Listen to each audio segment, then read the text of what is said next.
The Milwaukee Mile, rich with motorsports history, the cars, the moments, the faces of stock car racing have played a big part in that past. Last year, in the NASCAR Craftsman Truck Series' most recent page in that history, Greg Biffle made his way to victory lane. 1 year later, Biffle finds himself atop the series points and is one victory away from a history-making 4 in a row. Jack Sprague is on Biffle's heels in the points chase. He has won 3 times this year and knows his way around the Milwaukee Mile. Mike Wallace has been a fixture in the top 5 this season. He has seen victory lane twice this year and would love to add Milwaukee to the list. And Andy Houston sits 4th in the points race, needs a good run today, and with the NASCAR Busch Series event tomorrow, he'll take 2 swings at Milwaukee this weekend. It's a July 4th weekend of auto racing on CBS, beginning next at the Milwaukee Mile.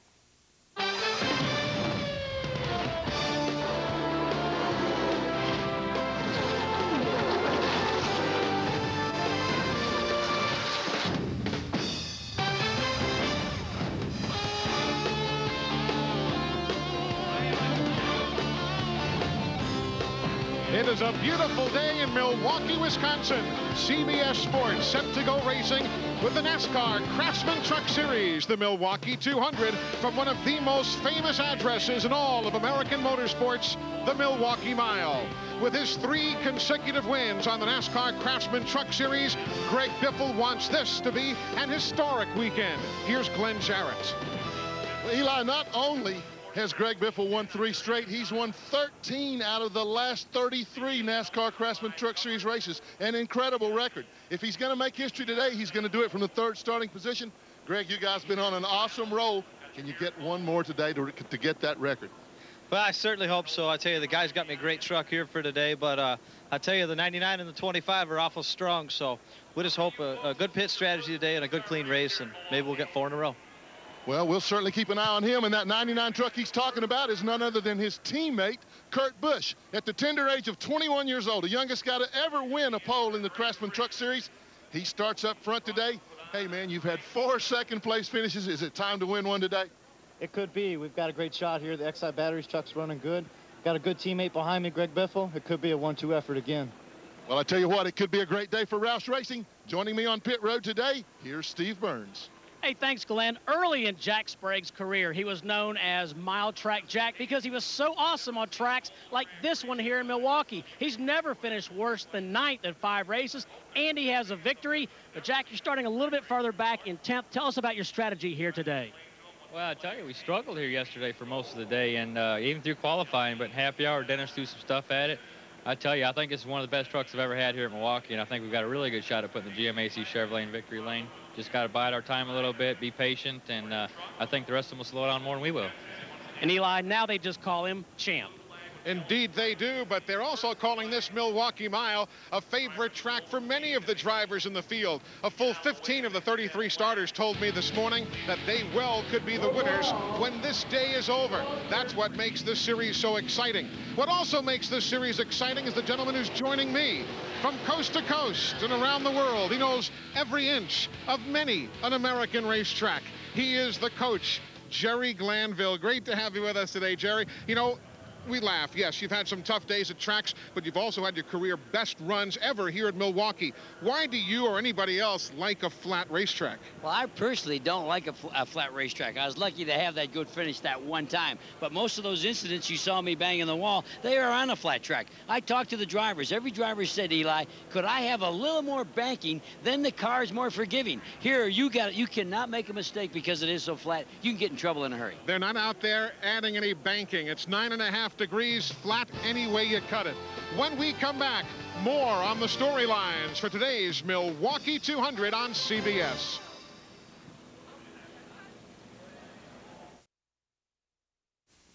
CBS Sports presentation of the NASCAR Craftsman Truck Series is sponsored by the new 2000 Ford Taurus with the advanced personal safety system.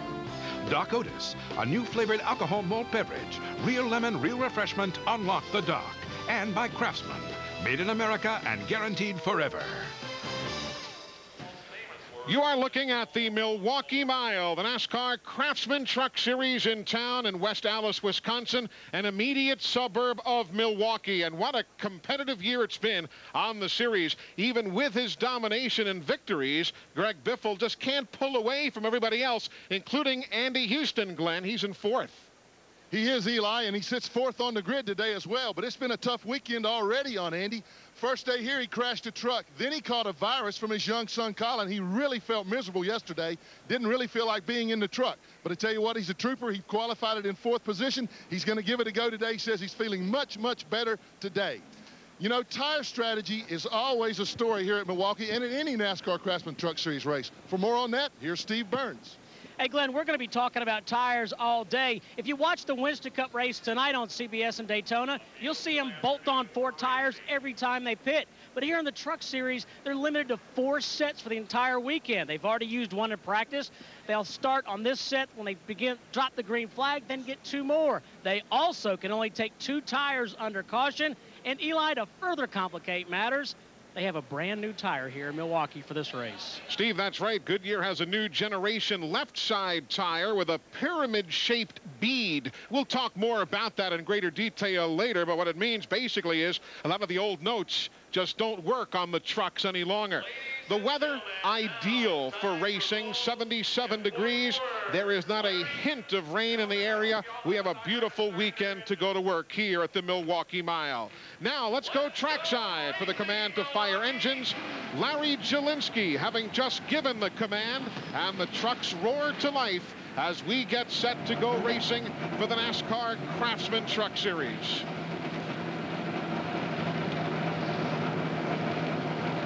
When we come back to Milwaukee, the starting grid and the green flag for the Milwaukee 200. Welcome back, everybody. They've been racing here since 1903. This is the 6th visit for the NASCAR Craftsman Truck Series. Here's the starting lineup. Kurt Busch, as Glenn said, youngest ever to win a pole in this series. Randy Tolsma started 2nd a year ago. Greg Biffle won here a season back. And for Andy Houston, he was the Portland winner. Joe Ruttman's been running here at Milwaukee forever and won at Phoenix earlier this year. Dennis Setzer was 6th here a season ago. Take a look at everybody and find how your favorite is qualified. One thing we're noticing here, Jerry Glanville, a lot of new names sprinkled in amongst the series veterans. And there's Carlos. Here's a guy that's really good on a road course. And I think this track is so flat, I think if you're a good road course driver, you have an advantage here. Marty Houston, Michael Dokken filling in for Rick Ware in the number 51 truck. Mike Wallace won here in the NASCAR Busch Series. There's veteran Jimmy Hensley, who has had success here in the Busch Series cars. Randy Renfroe, Scott Riggs, couple of North Carolinians. Coy Gibbs is the coach's son. Well, I tried to coach him yesterday, and I did the best job I could. I think that's why he didn't qualify real good. I'm sure he thanks you for that. Bobby Dollar for the NASCAR Winston West Series. He's 3rd in that series point standings. Andy Gensman in 32nd spot, and Billy Kahn out of Tempe, Arizona, rounding out the 33 truck field. If you're not familiar with what this racetrack looks like from ground level, well, Randy Tolsma, kind enough to be one of those to give us a ride around in the Dodge Super Guard on truck cameras. There's the Granger onboard camera for Greg Biffle, and like you said, Coach, not a lick of banking here. Well, when you go down into turn 1, you have to get out of the gas, and what you got to do, you got to be patient. You got to wait before you ever come back with the gas. There's the Dodge Mopar onboard camera from Dennis Setzer's truck. Brian Ruffner came here when he was a youngster, following his dad's racing exploits. And he's got the Johns Manville truck going. There's the Team ASE entry for Mike Wallace.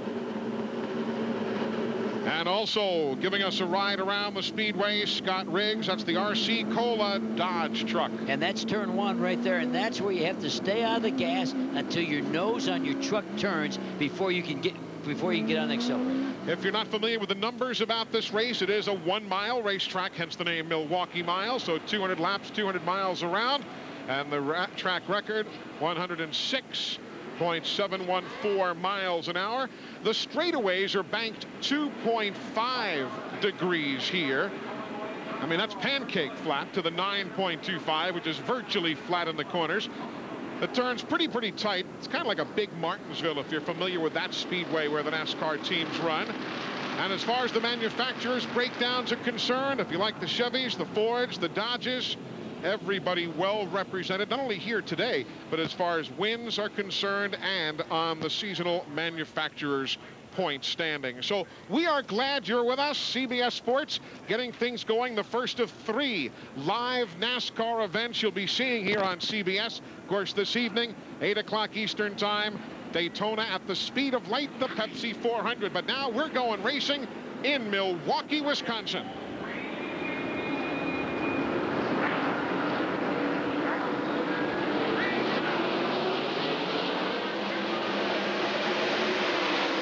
Kurt Busch gets the jump into turn 1.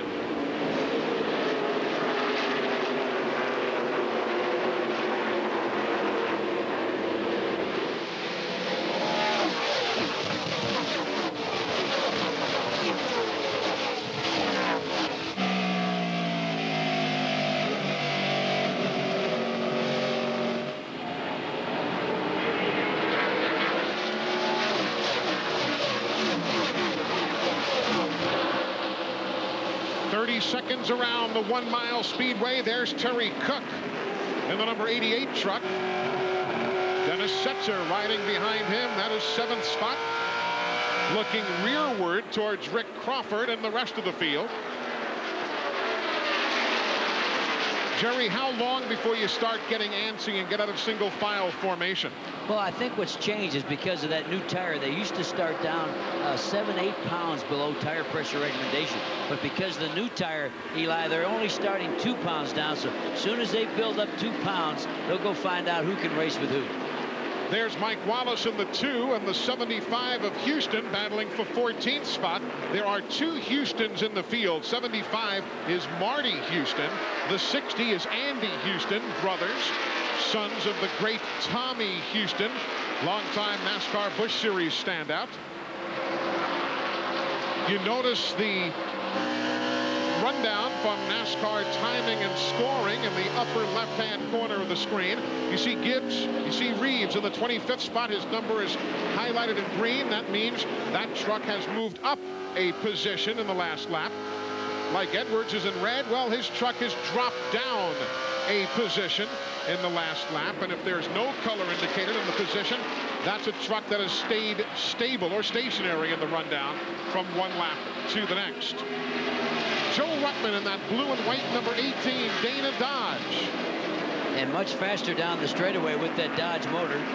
And you can see that he's a little faster in the corners. Watch him pull away from number 60. And up front, Randy Tolsma in the 25 trying to take the lead from Kurt Busch, and does. Tolsman much faster in the corners, Eli. Busch can pull him down the straightaway, but Tolsman gains on him going in the corner and coming out. So the first lead change as we ride with Greg Biffle and the Granger Racing team. Again, if you're just joining us, he is looking for his 4th win in succession as he grabs 2nd away from his corporate teammate out of Roush Racing, Kurt Busch. And Kurt Busch is staying high in the corners there, Eli, allowing people to get underneath him. I don't know if he's waiting for that tire pressure to build up on the inside left front tire.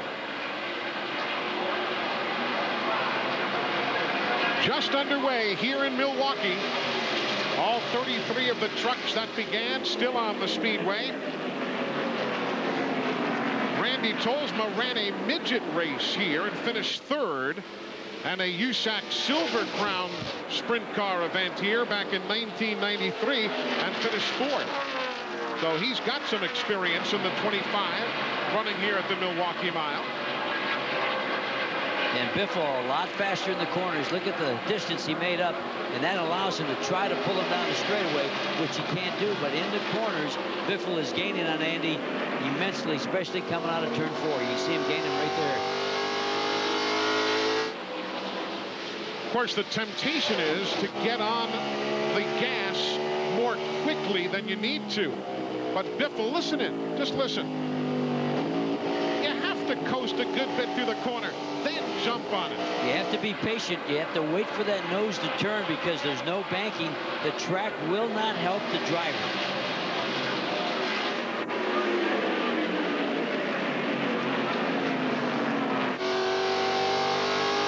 From Randy Tolsma, looking rearward out of the Citgo Super Guard onboard cameras. Wow. Tickling 9,000 RPMs. Woo. That's with a 9-to-1 motor with a roller cam. That's a lot of RPMs with a roller. That right-hand dial on the telemetry. Let's see on the straightaway here. Right at 150 miles an hour. Glenn Jarrett looks as though Biffle might have the better truck, but just can't get the jump on Tolsma. Yeah, Eli, he is really running well right now. He's just waiting for the right time. Tolsma has reported that his truck is a little bit tight in the center of the corner. But, you know, one of the reasons for the incredible success that Greg Biffle has had since coming to this series is his crew chief, Randy Goss. Randy has been with this team for a while. He has 18 career victories. You see Biffle taking the lead right now going into turn 1. But Randy Goss is second only to Dennis Conner for career victories by a crew chief in this series. He is a master mechanic. Dennis Conner is the crew chief for Jack Sprague. Now with that lead change, here comes second place up for grabs. Give it to Joe Ruttman. So the veteran Ruttman moves around the 25 of Tolsma as we ride with Tolsma and the Super Guard team with the on-truck cameras. Well, Tolsma's truck is pushing a little bit, and by that we mean it's riding up high, about a half a groove higher than he wants to, so he's not as fast in the corner as the people that are going around him.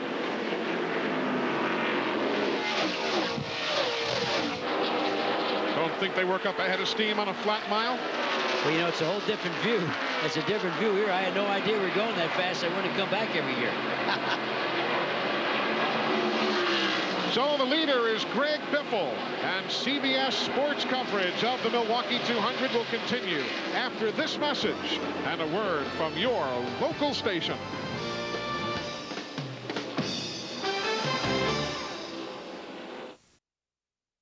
America Online users, for the most in-depth sports news and information, click on AOL Sports or enter keyword CBS Sports Line. Welcome back to the Milwaukee Mile. Greg Biffle. Notice Kurt Busch has now gotten back around Joe Ruttman to retake second spot. Ruttman third. Randy Tolsma has dropped back to fourth. And as you look back now, you might miss the fact that the 1993 NASCAR Busch Series champion Steve Grissom in the Petty Enterprises truck has backslid all the way to 19th position. He was running well moments ago. Steve Burns, what's the problem? Well, Eli, at the top of the show, Jerry Glanville talked about how these drivers are going to try to be patient inside these trucks. Well, Steve Grissom darn near got turned around on the first corner of the first lap. That's why he went back 6 positions. This has not been a good stretch for him. Grissom has been averaging only an 18th place finish in his last 5 starts on the series. Well, you know, it's a big difference for him. He's more famous for being in the cars, and I can tell when he goes through turn 2, he's getting on the gas so quick, Eli. He rides up high. He gets out of the black groove, and that's slow. Look how high he is right there, and that's from being, you know, he's saying to himself, I got to get on the gas. You really got to let it roll free. And as we mentioned during the starting grid, Grissom's last visit here was when he won the NASCAR Busch Series race back in 1993. There's 9th place on your screen. The 14 is Rick Crawford. He's out of Mobile, Alabama. The team out of Georgia. The sponsor is from here in Milwaukee, Wisconsin. The 24 of Jack Sprague just behind him. And the 3, that's Brian Refner, with whom we're riding now in the Team Menards truck. Refner just ahead of him in 8th. Well, if you watch number 14, you talked about Rick Crawford. That's a guy from Georgia that I've got to race and watch him race, and he's something special. And he's all excited because he thinks that this new tire, this new left front tire, is going to help him in the corners. And now here comes Steve Grissom, the flat right front tire, and caution is on the speedway for problems in turn number 1. Unrelated to Steve Grissom, who is in with the flat right, there's Donnie Morlock in the backup truck for Bobby Hamilton's operation. And Donnie Morlock brings out the caution at lap number 21. So the first caution flag of the day. Now, remember, the NASCAR Craftsman Truck Series under caution, you do have a 2-tire rule. However, if a tire is totally flat, as obviously the right front was, you can change that one as well. So this will be left side tires and the right front for Steve Grissom without the benefit of a penalty. But there is Donnie Morlock. Ran 2 laps at Monroe, Washington, had an accident again today.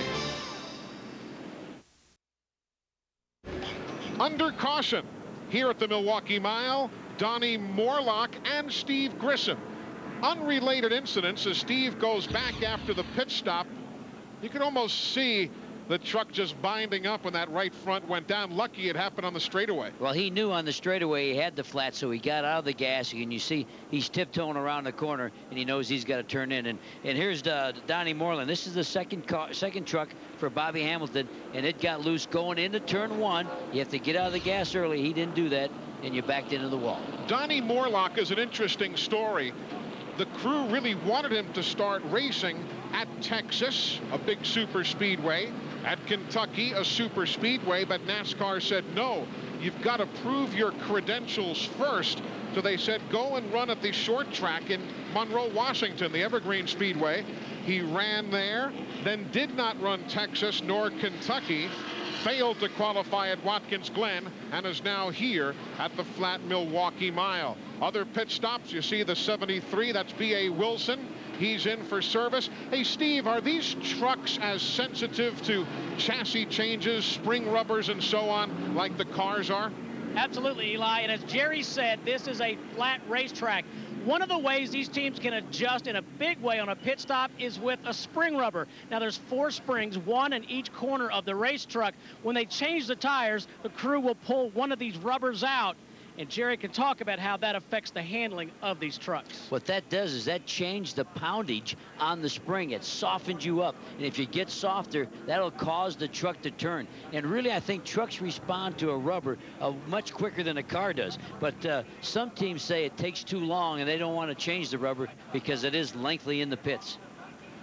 So continuing under caution, the race leader, Greg Biffle. There you see him at the head of the field. The 11th race out of 14 this season that he has led. And there's 25, Randy Tolsma, Glenn. He has settled back in 4th now after leading 5 laps.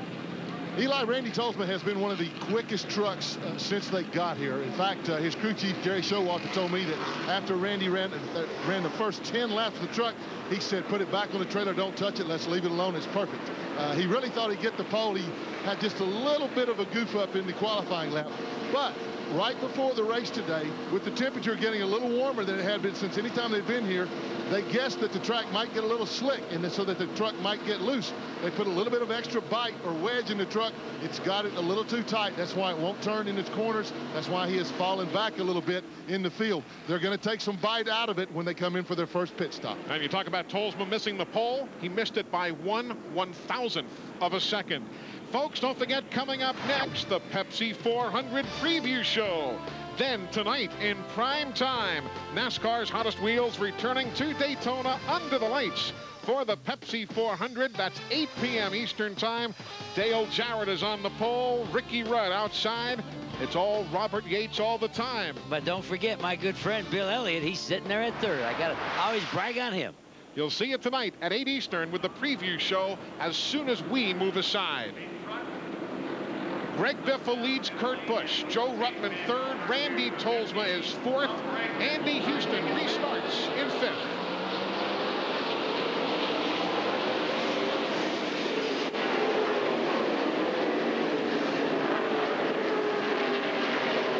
That's the 2, Mike Wallace, trying outside to make a pass.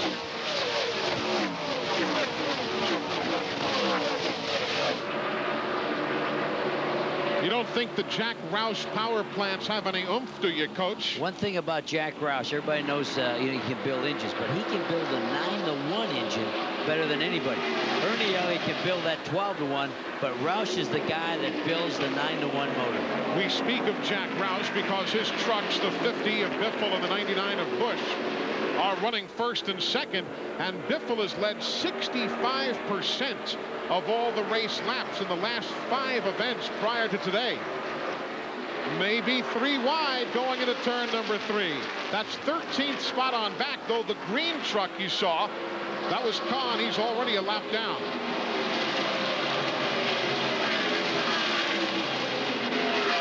There's Mike Wallace again, right beneath the start-finish line tower, still working the outside, riding with the Team ASC entry.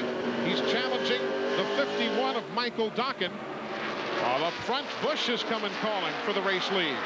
One thing about Mike Wallace, kind of unusual, I've never seen it happen. While he was qualifying, a rainstorm broke out, and he could not finish his qualifying lap, and they had to let him go try again.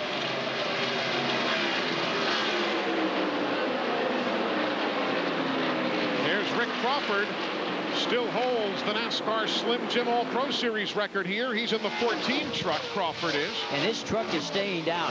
As you watch him in the corners, look for people that do not have to fight their truck to stay down. Crawford's is staying down, which means he's got the handle he wants. And Crawford in the 14 finished 3rd here a year ago. Riding with Brian Ruffner, the Team Menards entry. Now let's see, we saw 150 miles an hour earlier. Just about the same on the straightaways. 8,800 RPMs rather than the 9,000 we saw earlier. And that puts a lot of pressure on these power plants too. Well, they start rattling on you after about 85. When you're driving them, you know when you go past 8,500, start shaking you up a little bit. It feels like you're sitting on your washing machine. The guy we're riding with, Brian Ruffner, when he was at the age of 13, he came here with his dad. There you see Brian. He had only seen and raced on tracks like the Wausau Speedway, a 1/4 mile, the Golden Sand Speedway in Plover, Wisconsin, a 1/3 mile. So this was really the first big track not only that he had seen, but then went on to race on as a competitor. Brian Ruffner there on the number 3 truck. And I asked Brian's crew, I said, what about adjusting the truck rather than the car? And they said, Eli, because it's a truck, it's not a car, make all your adjustments bigger. If you're going to give a car 2 rounds, give a truck 4. And so all adjustments on the truck have to be in bigger steps. The Mopar Dodge, Dennis Setzer chasing the 88 of Terry Cook. Couple of short track aces. Setzer in the 1, learning his trade at the Hickory Motor Speedway in North Carolina. And Terry Cook just ahead of him, a late model driver. Out of Sylvania, Ohio. Right, ran Ohio, Michigan, Pennsylvania. He's run the ARCA Series at Toledo, Flat Rock, Michigan. Had a great run earlier this year on the high banks of Daytona. Best finish of the season was a top 5 for Terry Cook there. And they're doing a good job. That's a new program. There's not many truck race teams in Ohio. You're looking at the only guy, and they're really doing a fine job in this series. Greg Biffle still leading by a 1/10 of a second. As we ride now with Brian Ruffner yet again. Off turn 2, and here's the lead. Here goes Busch, and Biffle says, go on ahead. Well, you can tell their teammates. He said, you go lead a while, you go get some extra points. He let him go by. I don't know if his truck is fighting him in the corners, but he just let Busch go by. It's a good spot to hang out if you just don't let Ruttman get too close to you. Talking about Joe Ruttman, who was in 3rd, 8/10 of a second further behind. And they were telling Biffle, just hang around, hang out, follow your teammate, but don't let Joe come in there underneath you.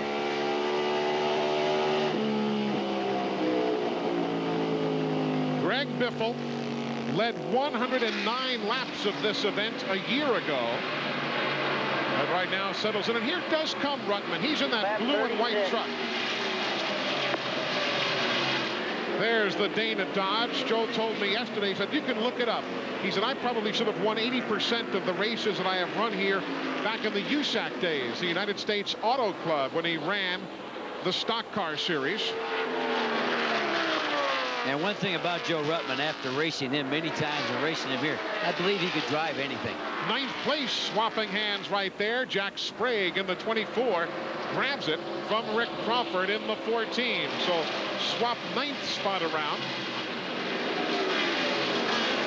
If you're a fan of B.A. Wilson, he has taken his truck behind the wall with mechanical problems, joining Donnie Morlock, who after the accident on lap 21 also has gone to the garage. Wow, I saw the 24 truck swing so wide there. It looks like he's having a little problem coming out of 2. But Glenn, Jack always turns well here. Again today, that's letting him get back on the throttle a little more quickly. Normally he does, Eli, but we've been listening to his and his crew chief, Dennis Connor's radio conversations. The truck is a little tight right now. That's why it's swinging up so far out, coming off the turns. Jack told Dennis, he said, I'm having to chatter the front end to get the thing to turn. Connor's response to it was, Jack, don't do that. And the reason he says that, when you let him chatter, if you chatter the front end and force the turn, you take the rubber off the right front tire. So we have had but one caution today. The lead has changed hands from Kurt Busch to Randy Tolsma to Greg Biffle and back to Busch on a beautiful Sunday afternoon in Milwaukee. Welcome back to Milwaukee and the Milwaukee Mile. Eli Gold, Jerry Glanville, Glenn Jarrett, Steve Burns. Race lead still held by Kurt Busch. There you see the margin from 1st to 2nd to 3rd. In the garage area, meanwhile, B.A. Wilson calling it a day. Steve? Eli, he came in here 17th at point, but B.A. short day. What put you on the truck? Well, you know, Joey Sontag and his team has really gave me good trucks to race earlier this year. We've had some good finishes. But we had a miss there at the first of the race, and I switched ignition boxes and come in and got it looked at. And it just kept missing and stuff, and we really didn't have a lot to gain today, so we just decided to call it a day. So B.A. Wilson joining Donnie Morlack and Ryan McGlynn as the 3 trucks off the track. You know, it's tough when you're not running for points or running consistently, Jerry. Nobody wants to give up the afternoon. Well, and what you don't want to do there is hurt your motor. If it wasn't electrical, it could have been a valve spring. And if you keep on driving, Eli, if you just 10 more laps and the motor turns loose, you lost $30,000. So that's why they pull it in and park it. There's 11th place, Rick Corelli. He was on board with us on this telecast a year ago, you might remember, after returning from the injuries that he suffered in Memphis, Tennessee. And that's a great story because crew chief Roland Wolotica left the team after the race in Colorado, and Corelli now is his own crew chief. So on top of driving it, he's having to call the shots. And I think that's tough. I think what you have to do is concentrate on your driving, and you got to tell somebody else, I can't get through turn 2. It won't turn. Well, you fix it. It's hard for you to tell the people what to do to fix it. I'm going to put you under a little pressure with him, though. He was with you last year. Yeah. I'm with you this year. Yeah. Who would you rather be with up here in the booth, Eli? And Buddy Baker will be joining us on the telecast tomorrow. No, you'd rather be. Buddy's going to fix everything tomorrow. Rob Morgan in that middle blue truck right there, the 46. Carlos Contreras right behind him. Morgan, a longtime road racer. His dad, Charles Morgan, has an unscheduled stop for Randy McDonald. That is the only team to have been running at the finish of every single truck race this year. So if nothing else for pride, he wants to get back out there. He has to get back out there. And he was 6th at Daytona. Had a great run at Daytona.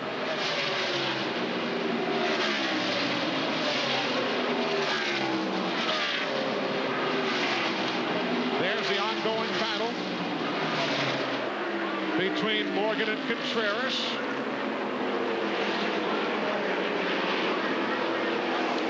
And Morgan, he's really improved in this series. I've got a chance to race against him a lot in Winston West, and I can see a guy here that's just grown and getting better each and every week with this truck series. 46 Morgan, 12 Contreras. There you see Corelli in the number 66 truck running in the 11th spot. A brand new truck. They didn't even have the templates at the shop to try and make sure the truck's shape was correct under NASCAR rules. When they came here Thursday, they found that the nose of the truck was not correct, and they had to spend so much time rebuilding it. And Rick Corelli. And the truck inspection is tough. Coming back after the injuries at Memphis, Tennessee a year ago. How tough has it been coming back and learning how to race again?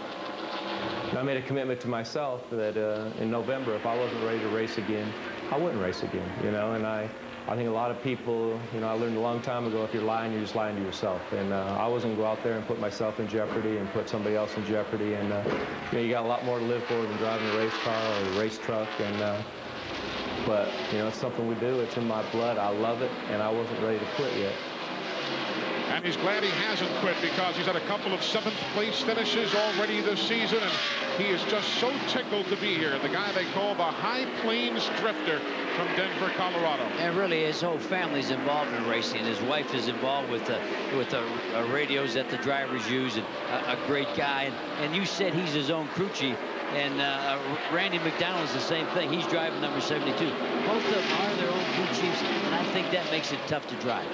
There you see the leader, Kurt Busch, by 1 1/10 of a second. He is up on Greg Biffle, his corporate teammate. Joe Ruttman still running in 3rd. Ruttman is 2 1/10 seconds behind. We are live in Milwaukee, and CBS Sports coverage of the Milwaukee 200 will continue after this message and a word from your local station. CBS Sports presentation of the NASCAR Craftsman Truck Series is sponsored by Exide NASCAR Select, the official automotive battery of NASCAR. Fritos Chili and Scoops and Sloppy Joe and Scoops. Nothing goes faster. And by Pennzoil with Pure Base, made for the way you drive. Stop, go, Pennzoil. The only change among the front 3, the margin between them. Kurt Busch now by 1.5 seconds on Greg Biffle, and by 2.9 seconds on 3rd place, Joe Ruttman. Hey, folks, this Wednesday on CBS, 10 strangers will move into a house with cameras recording their every move, and you decide who stays and who goes. The last one left will win fame and fortune. Don't miss the premiere of Big Brother right after Survivor this Wednesday on CBS. Kurt Busch took the lead at lap 35 most recently. After leading laps 1, 2, and 3, he had yielded to Randy Tolsma. Then Greg Biffle led for 24 laps. And now Busch back in control. Next 3 guys behind you are doing 3s, but no pressure. Now Busch has really had an interesting statistic this year that he is ready to see go by the wayside. He has finished 2nd on a super speedway at Daytona. He has finished 2nd on a 1-mile track, Pikes Peak International. He has finished 2nd at a short track, Mesa Marin Raceway in Bakersfield, California, and 2nd on the road course at Watkins Glen. So he's finished 2nd on every kind of track that NASCAR can throw at him. Well, as long as you're that close that often, sooner or later you're going to kick that door down. I think he's got an excellent running truck today. And one point that his radio guy said to me, Eli, he said, no pressure. And whenever you hear no pressure, it means just drive smooth, stay with your line so you can see how smooth these front 3 trucks are. And there's my buddy from Georgia, Crawford, making a move in 14. But no pressure means don't hustle it, just be smooth. That is 10th place on your screen, that battle you've been watching. It is ongoing still. Rick Corelli, the 66, Rick Crawford in the 14. You can see Corelli going higher in the corners than Crawford. And that may allow Crawford to get up underneath him. Rick Crawford in the 14 became the series' most recent $1 million winner by simply starting today's race. The last place money, if that's where he ended up finishing, would still have been enough to put him over the $1 million mark. If you're a Billy Kahn fan, he has just taken his truck to the garage area, joining Donnie Morlock, B.A. Wilson, and Ryan McGlynn. Those out of the event right now. Well, Billy Kahn blew his motor yesterday before qualifying, and he had to borrow one for today. So evidently the one he borrowed wasn't much better than the one he lost.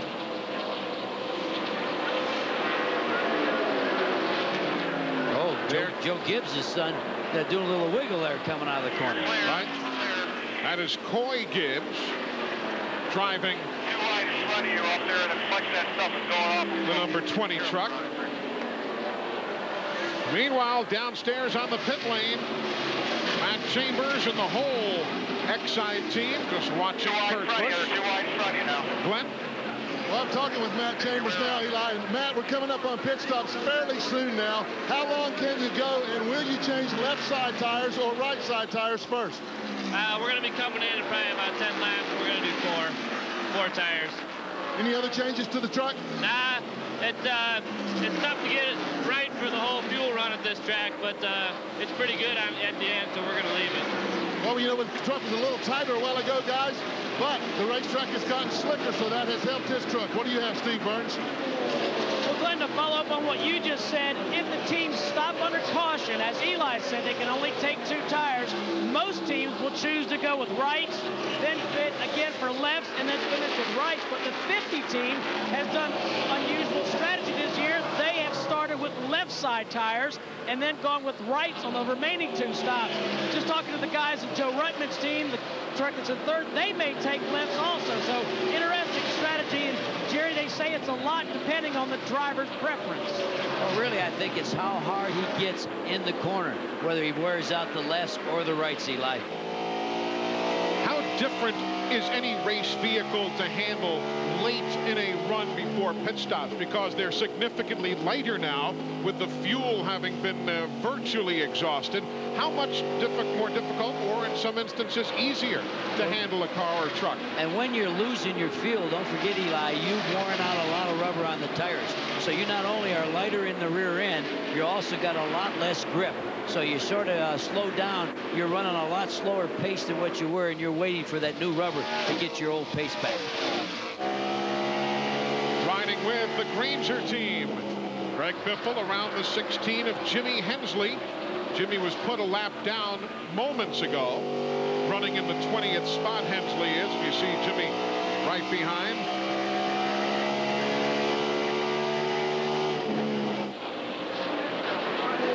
Now as Biffle picks his way through traffic, you've got to be careful here.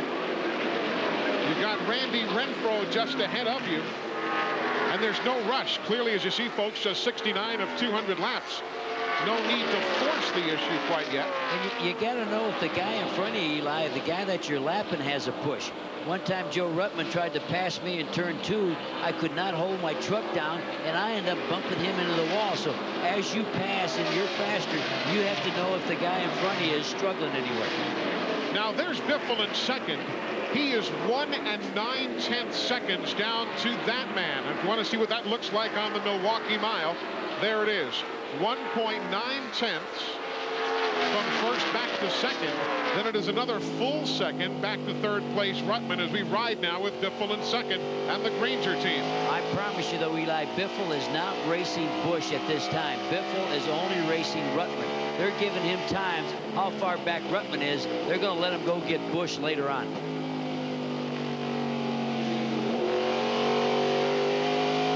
CBS Sports is live. Turn there. Yep. Wow. We are live in Milwaukee, the Milwaukee 200. The first of 3 NASCAR races you'll be seeing live on CBS this weekend. Right now, Kurt Busch with the best seat in the house.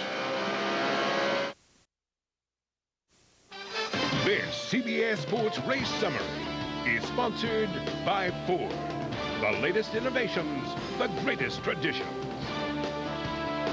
After those 74 laps with pit stops now in the offing, we have seen the lead held by Kurt Busch, Randy Tolsma, and Greg Biffle. Only one caution, lap 21, when Donnie Morlock spun in turn number 1. Pit stops now the name of the game as you look at the race leader, Greg Biffle. Why is Biffle leading? Because Kurt Busch came in to make his pit stop at lap number 74. There's a bunch of them. Here's Terry Cook coming in. Others also making stops, including the race leader.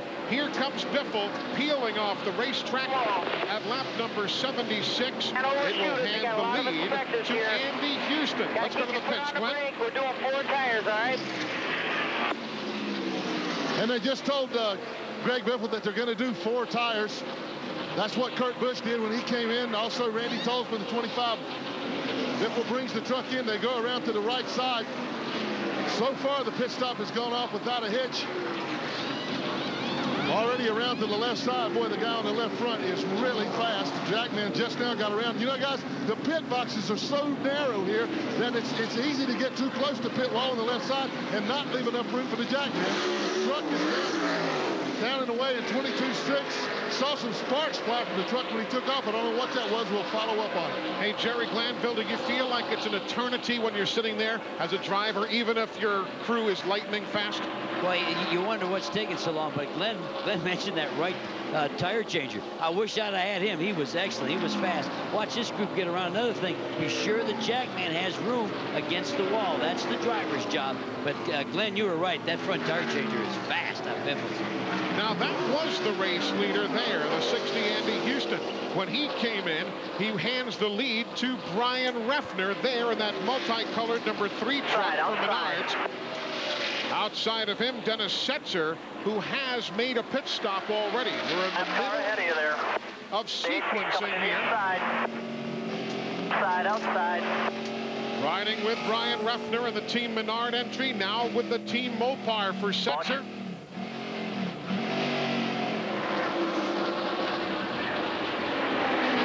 Pit stops continuing now. Brian Reffner will peel off and make his stop.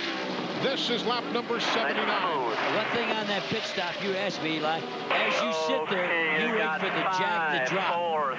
He's calling him into the pit. That 5-4-3, he's calling him where his pit is. Now you're sitting there, you're in the truck, and you can feel it being jacked up. When they drop the left side, if you're taking all 4, you don't look at anybody, you don't care where anybody is, you go. That's your key. Glenn Jarrett. Yeah, they made a major chassis adjustment on the truck on the right side, so he was having some handling problems. A little bit slow getting around, and now he's got him down and away. It was about 23 seconds even, guys. They lost a little bit of time on that exchange, but they did make a chassis adjustment on it as well. So now the lead has cycled around to another Houston. Clear all around right now. Clear all around. Marty Houston takes over as the race leader. One pit stop you did not see was the 99 of Kurt Busch. It was routine, uneventful. It came at lap number 74.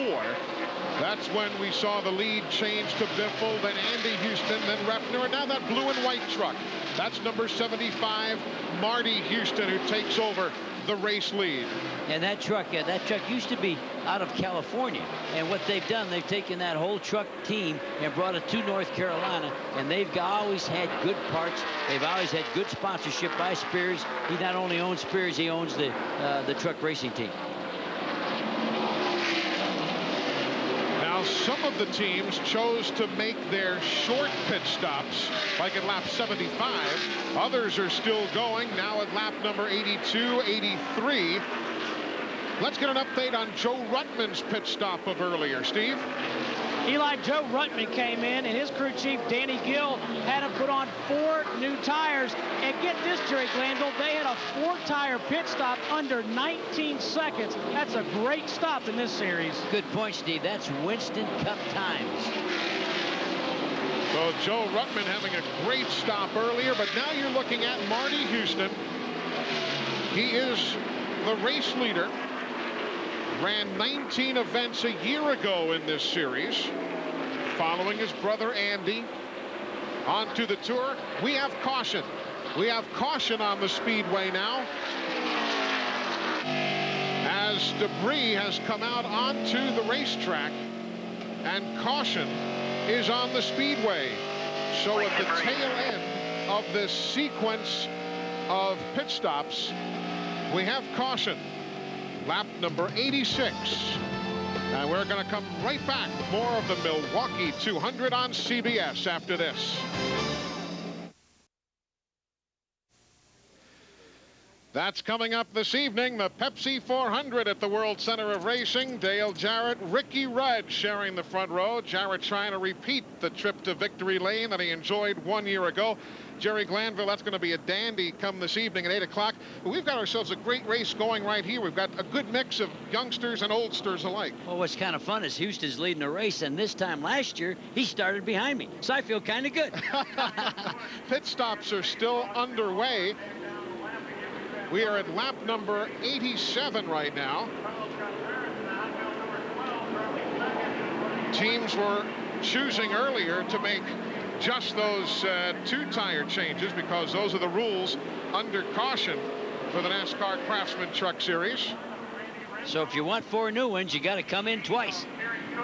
Ciphered that well, didn't you? I did good. Yeah. I didn't major in math. I got to talk about the Pepsi tonight. You said you're buying Chinese. We're going to get Chinese to go. We're going to sit in a hotel and watch that race tonight. That's it. That is the agenda this evening. Well, if you're ordering Chinese, I always order number 8. That's the best. Folks, Sunday on 60 Minutes, it might make sense to you, but it didn't to 60 Minutes, that the Army ruled a captain's death was suicide and not murder. That story Sunday on 60 Minutes. You like number 8 on the carry-out menu, Number 8, that's the way to go. Yeah. Glad you're with us, folks, working the second caution flag of the afternoon. The first caution came out at lap 21 when Donnie Morlock spun in turn number 1, and we had a big old chunk of debris at the start-finish line here at Milwaukee, and that brought out caution number 2 at lap number 86. Steve, we're about 1 lap away from going back to green, and it looked like all the questions about how the new tire here would be adapting to these trucks has been answered. These guys seem to be getting a good grip off the racetrack. Eli, remember a little while ago we talked about taking a spring rubber out? Well, Jack Sprague just did that in the 24 truck. They took a left rear spring rubber out, and I want to show you another way these guys can check on tires. This is called a pyrometer. They can put this inside the tire. They'll check it on the outside, in the middle, and on the inside, and this tells them there's a little misconception here. They're not doing the tire surface. They want to find out what the patch underneath the belt is, because they're concerned about how much of this path is actually on the racetrack, Jerry Glanville. And what that does, they get the temperature reading. Good point, Steve. And that's not the driver, and that's not the tire. That's the crew chief. When he reads those tire temperature, he has to make that adjustment. There goes the tire. Do we dare say you picked a fine time to leave me loose wheel? Oh, I guess so. I don't know. We are staying under caution clearly for that problem on the 93 truck of Wayne Edwards out of Louisville, Kentucky. His Chevy is trying to adapt the new style. Would you say that somebody that was doing the rear tires didn't get all those bolts on tight? So we are under caution yet again. Problems there for the number 93 of Wayne Edwards. And while we have a moment, why don't we break away? CBS Sports coverage of the Milwaukee 200 will continue after this message and a word from your local station. Returning to green in just moments. Watch what happened on pit road, Jerry Glanville. Well, these two started side by side on the race, and they get side by side coming into the pits. A little brush right there. The blue truck, Scott Riggs. The white truck, Randy Renfro. And that makes you mad. Nothing makes you madder than banging somebody in the pits. Or a little love tap on the racetrack.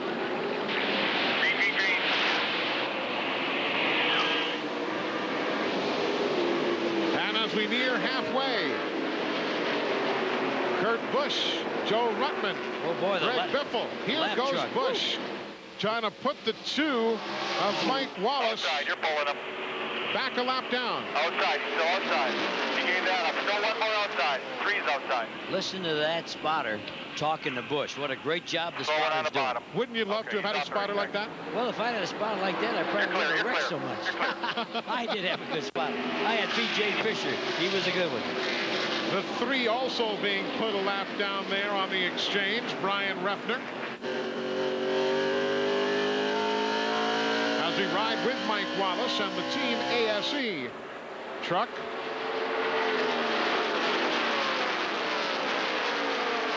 There goes 6th spot swapping around. You just got a good look at Jack Sprague in the 24, grabbing it away from the 75 of Marty Houston.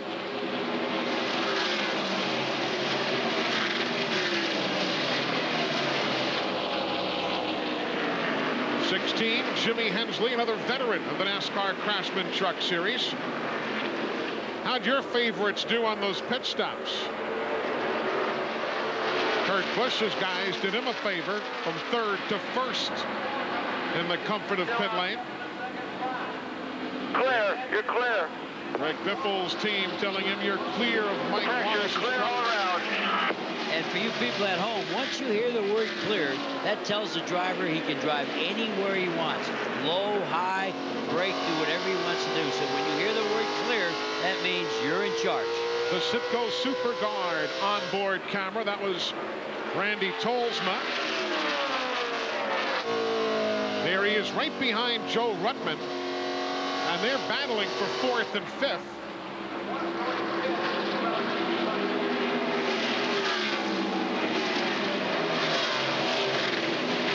Only 12 trucks on the lead lap right now.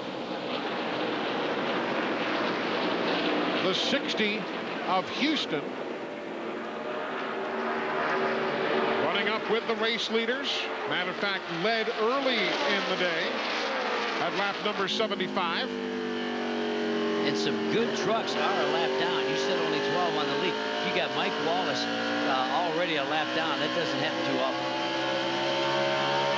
Mike Wallace in the 2, riding with the Team ASC entry. There's that green and orange 88 of Terry Cook. He's in 15th spot. You gotta love the sound of that motor, Eli. That's the big carburetor. That's the 830 carburetor pulling all that horsepower down that straightaway.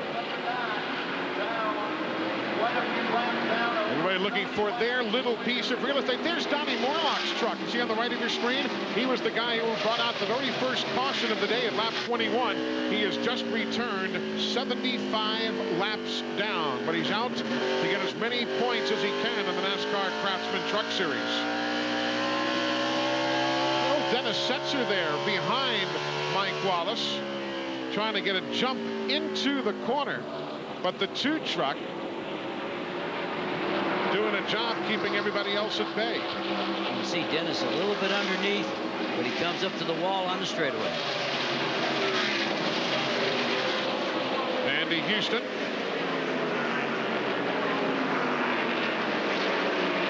Houston running. There's Tolsma. They're with his guys. Let's see what kind of numbers Randy Tolsma is posting. 8,900, 150 down that straightaway. We'll get a good look here on the main straightaway now. Most everybody's been tickling 150, and again pretty much the same. Again, that back straightaway, Eli, being about 8-9 mile an hour faster than this front straight. If you're a fan of Stevie Reeves. And who is it? He's a good one. Regretfully, he's just taken his truck to the garage. That's a battle for position, albeit not on the lead lap. 88 Cook and the 2 Wallace with whom we were riding there, battling for 14th. The GMAC truck, the 24 of Jack Sprague, he is in 6th. And now as we've reached halfway, that's the RC Cola onboard camera, Scott Riggs, out of Durham, North Carolina. Let's see what his telemetry looks like. Right at 87. He's not rattling at that 9 grand. He's in 16th spot.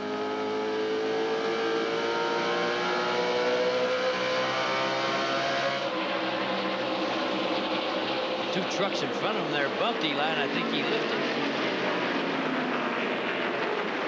Look at that. Look at Sprague thinking about 3 wide, and he's not even in that battle for position. Oh, a little bump there. That's what I love about the trucks.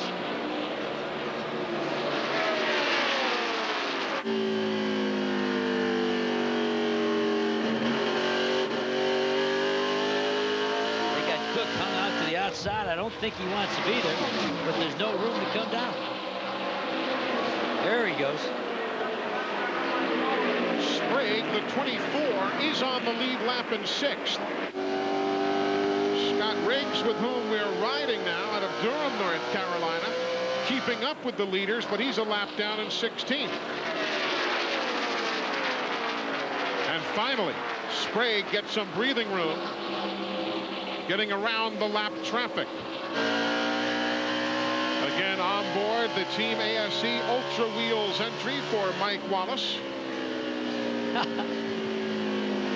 They gave Mike Wallace the high sign there for fighting him so hard. Did you see it? Yep. I don't think 24 was too happy. Mike won here back in 1994 in the NASCAR Busch Series.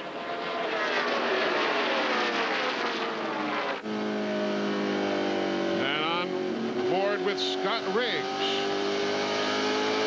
Out of Durham, North Carolina, the Dodge that Stacy Compton had 1 season ago before moving up to NASCAR Winston Cup competition.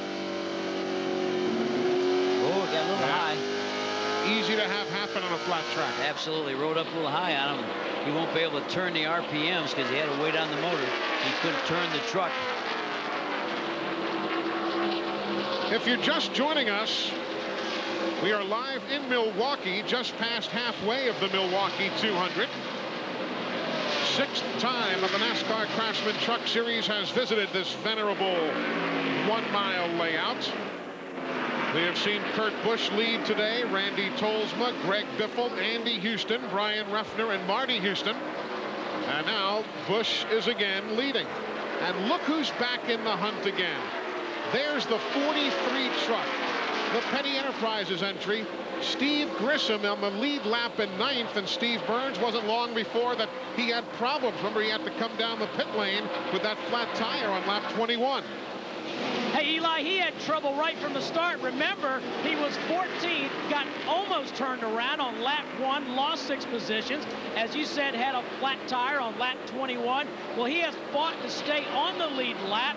They came in on lap 86 and put on right side tires, and now he's in a position to be a factor at the end of this race. And that team now has really no true crew chief. They have crew chiefing by committee because Fred Wanke, who was the crew chief, resigned back in May, and this weekend Chris Hussey is here. He works for Petty Enterprises in the NASCAR Busch Series, and they run here tomorrow, a race you'll see on CBS. So Chris Hussey has come on over to kind of help out that crew chiefing by committee on the number 43 truck. Well, of all people, Eli, you got to be one guy that loves the driver, number 43, Steve Grissom. He's the guy that played linebacker at Alabama, and he's built like a linebacker. You can tell he's never been a jockey like some of these drivers. From Gadsden, Alabama, as you see a good battle now between the 18 Ruttman and the 25 Tolsma. That is 3rd place. They are 4 2/10 seconds behind Kurt Busch, the race leader. But that is a good battle right there. As Ruttman and Tolsma will move inside of the 72 of Randy McDonald. Let's check in with Glenn. You're talking about Randy Tolsma in the 25 truck giving Joe Ruttman a run for his money there. One of the reasons he's able to do that, they made some adjustments on their green flag stop. They did not lose a lap. The caution enabled them to catch up to the field, but Randy had them take some air out of the round of wedge out of the rear of the truck. The truck was just too tight. We told you earlier on they expected loose conditions. They adjusted that. He likes the truck a whole lot better. He's able to turn the truck in the center of the corner much better now. They really think they may have something for Biffle and Busch later on in the race.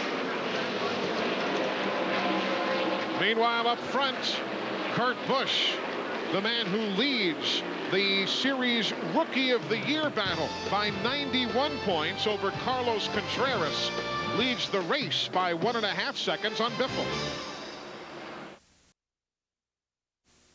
CBS Sports presentation of the NASCAR Craftsman Truck Series is sponsored by Goodyear, #1 in tires.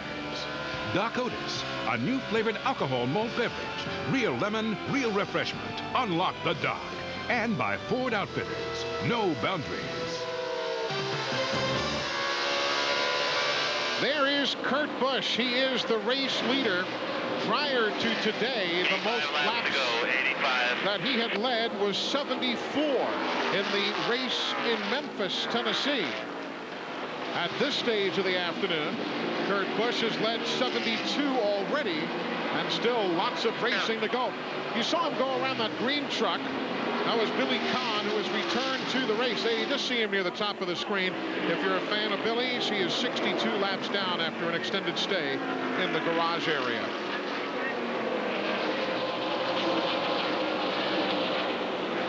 Others making moves. Lance Norrick in the 90 coming towards us there, just ahead of Corelli. And that's an interesting sponsor on that truck, Eli. You'll have to say the name of that sponsor.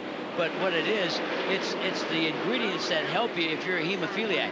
And they have 150, 200 kids come to every race, and it's actually the medicine that if you and I were a bleeder, that's the medicine that you'd have to get to help you stop the bleeding if you're a hemophiliac. Aventus Bearing, the sponsor on that number 90 truck.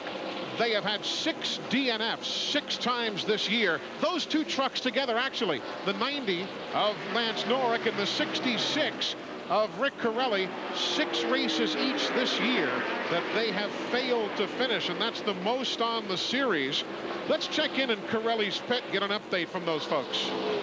Eli, I talked to Mitch Jarrett, who's kind of the acting crew chief here on pit road. There was concern about fluid leaking on the 66 of Rick Corelli's. Mitch Jarrett tells me that they think it's power steering fluid. Well, hopefully it is not for Rick Corelli. That is a handful. I mean, in the old days, of course, Jarrett, they went without power steering, but the trucks or the cars in those days were set up that way. Now you take away the pump and you're in a hurt. Oh, not only that, I think the drivers in the old days were bigger and more physical. Caution on the speedway with turn 2 having a problem. Coy Gibbs brings out the caution for the 3rd time, lap number 119. He and his brother JD split the driving chores this year in that truck. And this was Coy's weekend, but doesn't look as though he's going to be the one to win it. Well, I spent yesterday afternoon coaching him a little bit, and I told him, I says, I can coach you better than your dad, Joe can. Was that one of your patented moves there? That's what I told him. I says, if you get in a wreck, you can blame me. You can tell your dad. That old coach from the Falcons was working with me. Well, I dare say that is going to be the line that is going to be put forward to Coach Joe. There's the tail end. What happens when a truck breaks loose? In all seriousness, Jerry, we laugh, but in all seriousness, do you just overdrive a flat corner? Is that what happens? Well, it's really how the car is set up, or the truck is set up too. He may have, I don't know how many laps he has on this tire, but his tires could be getting greasy. Sometimes you feel like you're skating on ice with your tires, and you have to slow down. I think what you learn after years, when it's not handling right, whether it's a truck or car, Eli, slow down. Don't try to keep driving fast until you get the mishandling fixed. He has some 44 laps, 44 miles on this set of tires, so he's probably getting a little greasy. Probably wondering, am I driving on ice? What's happening to these tires? You see the spotters. Those fellas in uniform are on the roof of the main grandstand here at the Milwaukee Mile in radio communication with their teams below. And now pit stops at lap number 121.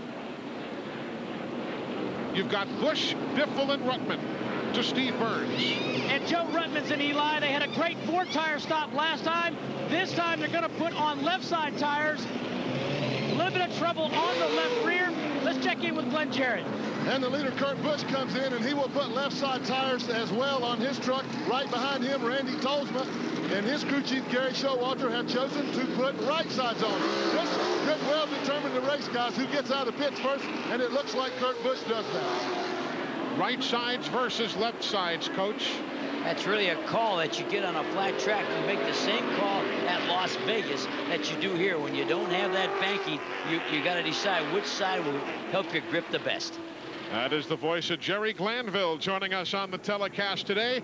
Glad you're with us here in Milwaukee, working caution for the 3rd time this afternoon in the Milwaukee 200.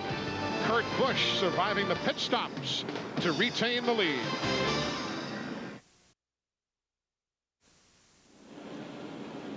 Welcome back, everybody. Kurt Busch, Joe Ruttman, Greg Biffle, followed by Randy Tolsma and Dennis Setzer. That is the running order.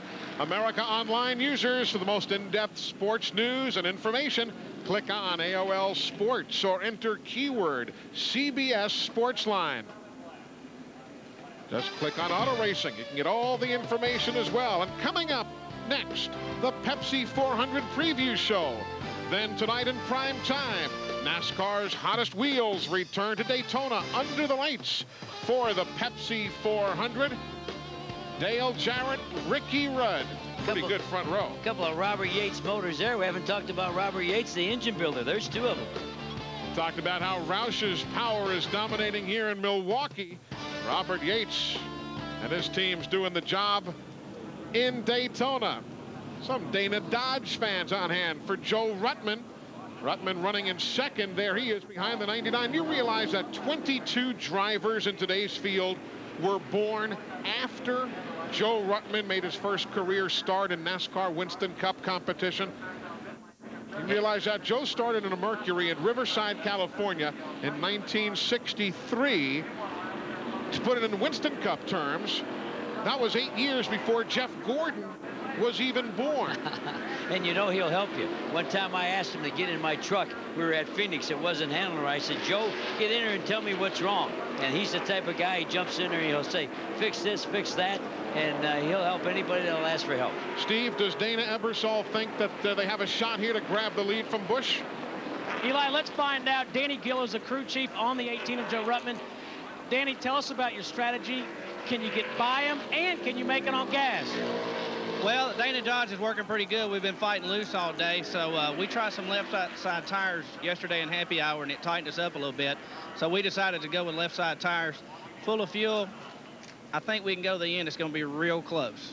All right, we'll keep an eye on the gas. Let's go to Glenn Jarrett. Well, thanks, Steve. You know, we talked about tire wear at the top of the show and tire management. Here's Randy Tolsman's guys checking the tire wear right now to see how it has been. Billy Hodges with Goodyear tells me so far today tire wear has been excellent. The trucks that are tight, they've been wearing out one end of the truck. The trucks that are loose, they've been wearing out the back end of the truck. Tight trucks wear out the front end. That's the way it should be. We're ready to go green. As the field comes off turn 4, remember too with the tires, the left side tire is that new generation tire. The right side tire is the one the teams have had at Pocono over the years and at the Indianapolis Motor Speedway.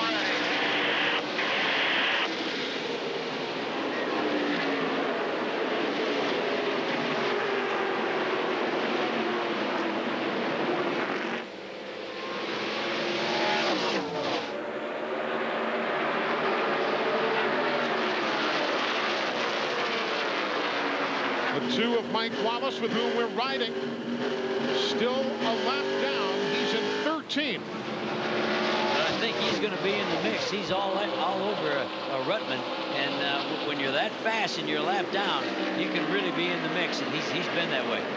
He needs to get to the front and then catch a caution. 50 is Greg Biffle. You're just joining us. Greg is going for a record-setting 4th consecutive victory in the NASCAR Craftsman Truck Series. Oh, Wallace went high there. Randy Tolsman, the 25. Again, he and the 2 truck not on the same lap. But Dennis Setzer gives us this great view from the Mopar entry of Wallace and the 2 trying to scramble to the front.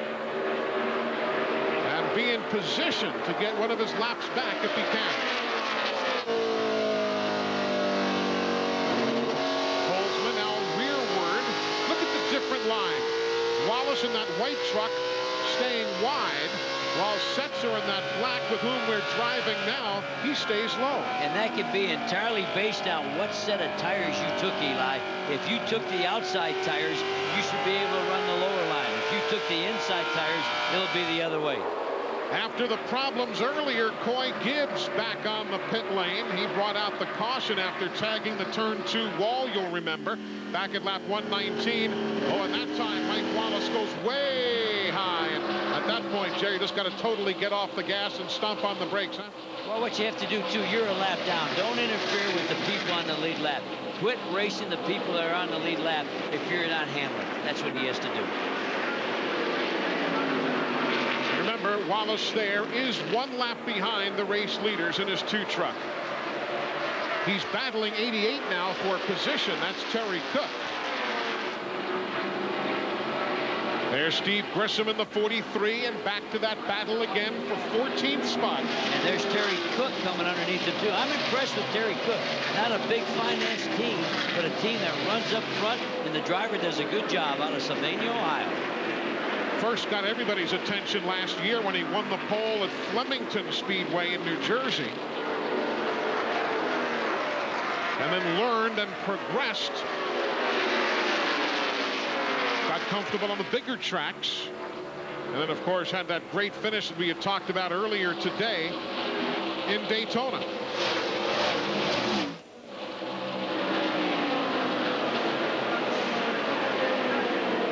Fuel mileage situations, Coach. The leaders came in at lap 121 of 200 laps. 79 miles ought to be doable. They ought to be able to do that, and what'll make it doable if they have one more caution. If they run any laps not under full throttle, that'll make it work. Unscheduled stop for Dennis Setzer. Dennis Setzer comes in at lap 132. He was in at lap 121. But clearly, there's a problem, as you see from his view. It's got to be frustrating. You see Howard Comstock, the crew, and everybody going to work, and you, as a driver, just sitting there, Coach. Well, they just took the wheel off and threw it, and that means they told him he was done. Once they tell you you're done, I've never seen the driver set the wheel on the dash. You always throw it. He's mad, and something happened to that Dodge motor. Don't know whether they were winding it too far or what, but they're broke. Dennis Setzer was running 5th when his problems cropped up, sending him to the pit lane at lap 132. Meanwhile, that's the spread from the leader back to the battles behind him. 1 second on the racetrack.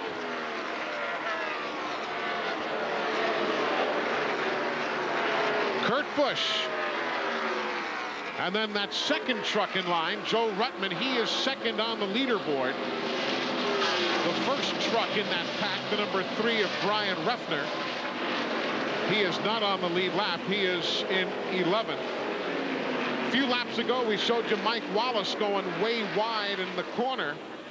Remember that he has an onboard camera. Watch this here. He's on the backstretch heading to turn 3, Coach. And not as bad as turn as 1. You can usually go in there a little hotter. He's a little too hot. He cannot turn it. See it wiggle? He's off the gas waiting. He's off the gas. And you wait till you can turn it before you come back with gas. Here's another onboard look from the Randy Renfro truck looking rearward. Man, did he wobble. He had a real problem there. Looked like he locked up a brake, like the front rotor locked up on him. As Jerry was telling you, Dennis Setzer's day is done. While we're watching this on-track activity, they have pushed Dennis's truck to the garage. As now problems for second place, Joe Ruttman in the person of Greg Biffle. Biffle makes the move in the 50. He'll grab second. Here comes Tolsma in the 25. He will grab third. And possibly we might even see Ruttman lose 4th to Jack Sprague. Well, that makes up for Biffle losing that position in the pits. He had to back up in the pits, as Glenn told us, and he got behind Ruttman. Well, he's fortunate now he got back in front of Joe. So things swapping around. Joe Ruttman works hard in that 18 truck to keep Jack Sprague behind him. So Ruttman hangs on to the 4th spot, and Sprague is in 5th. 31-1. But as Dennis Setzer's day is done, Kurt Busch still eyeing his first career win. Here in Milwaukee for a problem for that man, Brian Ruffner. The Johns Manville Menards machine found the wall at lap 141. My brake bias in here says RMC.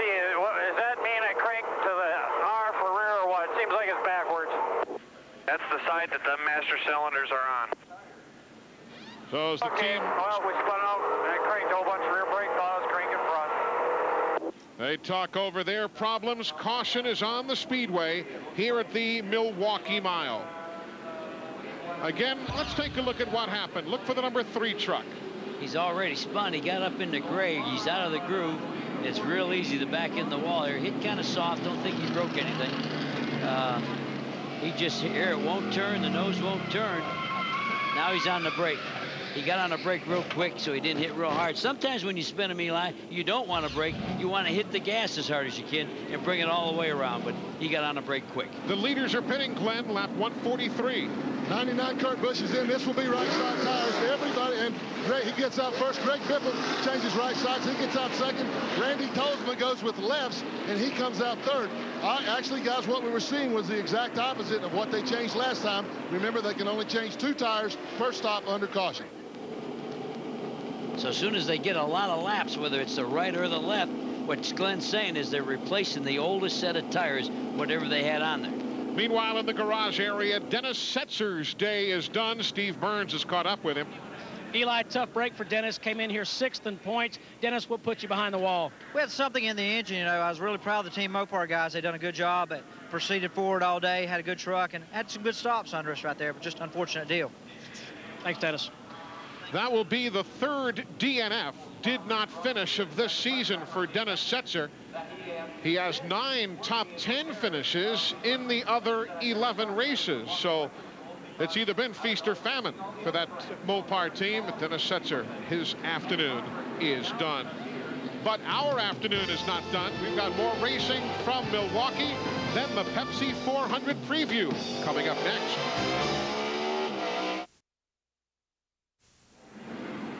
Beautiful day for racing here in Milwaukee. Kurt Busch, first time ever, won the pole.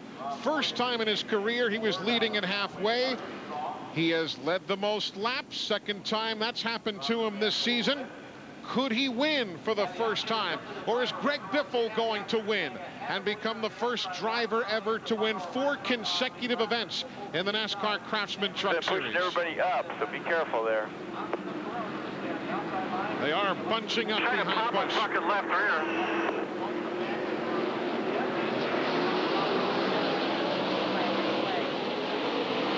Back underway, 53 miles, 53 laps from the finish. You're clear. You see the 50 Biffle. 25 to the outside, that's Randy Tolsma.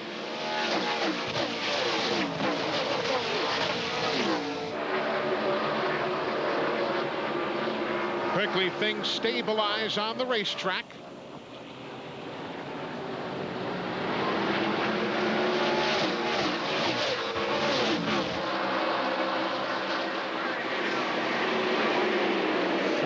Jack Sprague. And around they go.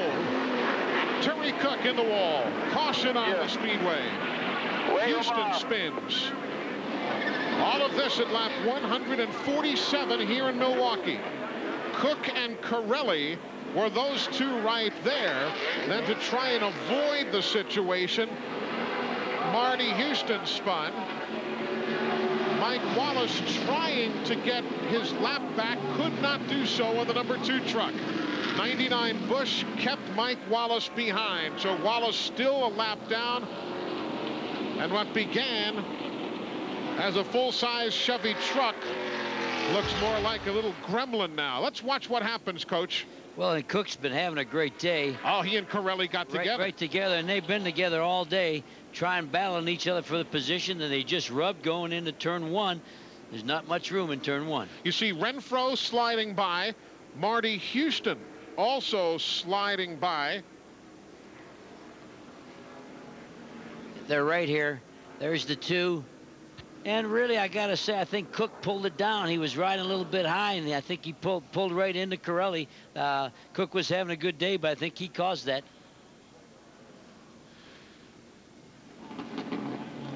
And Mike Wallace, try as he did, not able to get his lap back.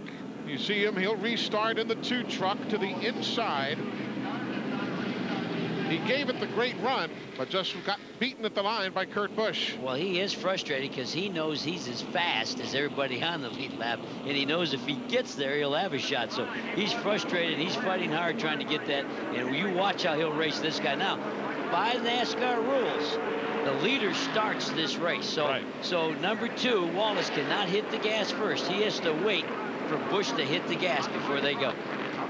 What is Greg Biffle's mindset now?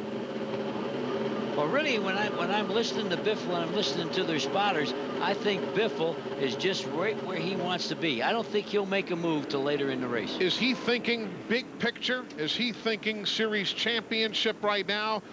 Or is he thinking that history-making 4th consecutive win, do you think? Oh, knowing him, he's going to try to win this race, even though that's his teammate in front of him.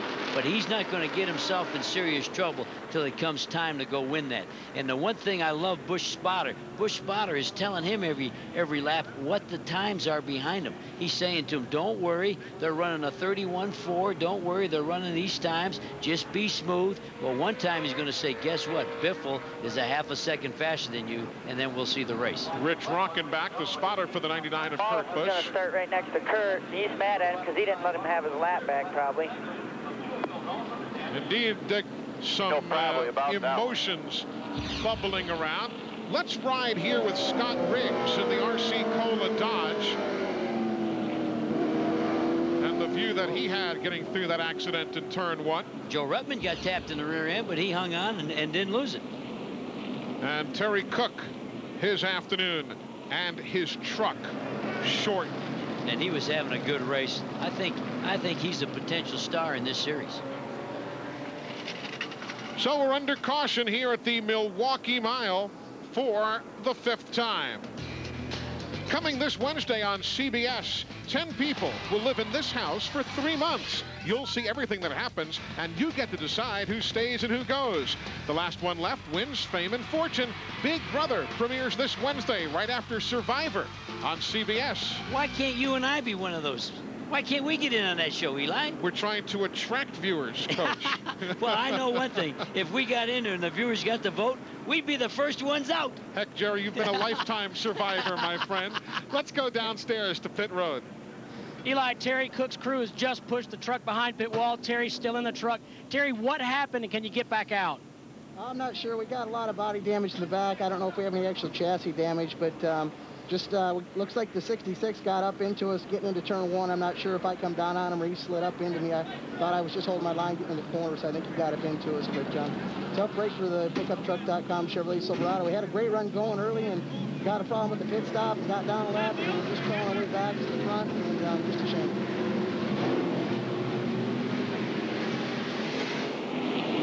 So the field giving the 1 to go signal. Greg Biffle continuing to try and chase a dream of 4 consecutive wins. There is Greg Biffle, the Team Granger truck. He won at Pikes Peak in Colorado. He won at Texas. He inaugurated the brand new Kentucky Speedway with a victory. And then at Watkins Glen a weekend ago on the road course, he was a winner. If you're not familiar, Mike Skinner won 3 races in succession in this series back in 1996. He won at Tucson, the Erie Speedway in Colorado, and Heartland Park in Topeka. Then Ron Hornaday won 3 in a row in 1997 here in Milwaukee, then at Louisville, and again in Colorado. But no driver has ever won 4 consecutive NASCAR Craftsman Truck Series events. Got this track covered for you. Now watch the number 2 truck. Mike Wallace to try and get a lap back. He is inside of our leader, Kurt Busch. Oh, nice job by Wallace. Green flag, green flag. I think Wallace started that restart. This is not for the lead, but it is for Wallace to get back on the lead lap, and he is there. You gotta remind him. You gotta remind him. But Kurt Busch is coming right back. You got a good run going, Kurt. He's outside. He's outside. He's still out there. We're listening to Busch's spotter, Rich Rockenbach. And Mike Wallace goes wide. He's gone. What a great job that spotter's doing. All right, you just hit your marks now, kid. Hit your marks. And he's telling them, forget like anybody else is on the track, Eli. Hit your marks means you're there by yourself. Just do it and have good rhythm. That's what he's telling them. Watch 25 Tolsma. Oops, problems on the speedway. That's Randy McDonald from Oshawa, Ontario, Canada, slowing on the track as Tolsma grabs second from Biffle. Jerry, when they talk about hitting your marks, is it a physical mark on the speedway, or is it an arbitrary mark? You were telling me, look at that particular billboard in the corner you were pointing out to me this morning. That's where you let off and so on.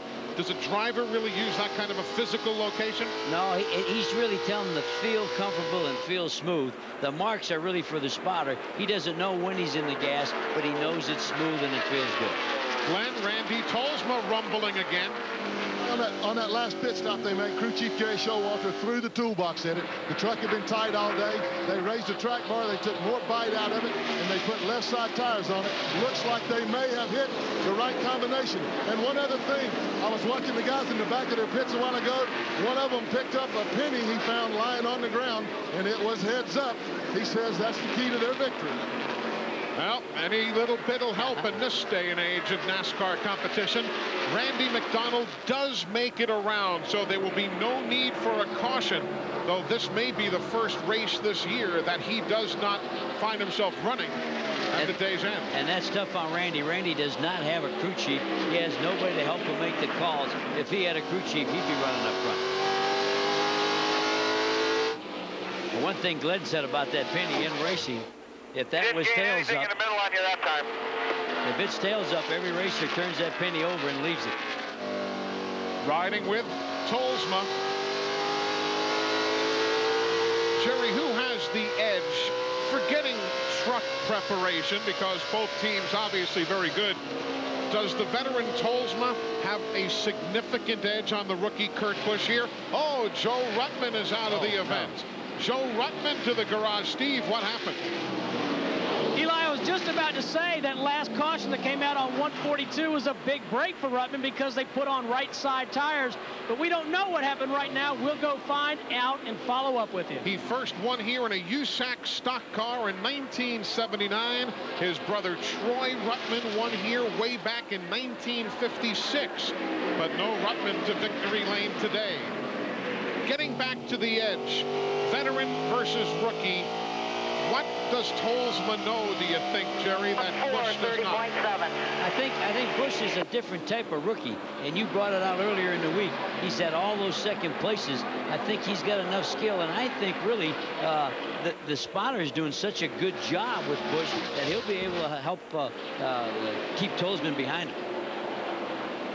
Remember, Terry Cook was involved in that spin a little while ago. He is back on the track 11 laps down. So if you're following Terry Cook's progress today, he is out there in 23rd spot, 11 laps behind that man, Kurt Busch. And somewhere we're going to hear the spotter say, Kurt, do not look in your mirror.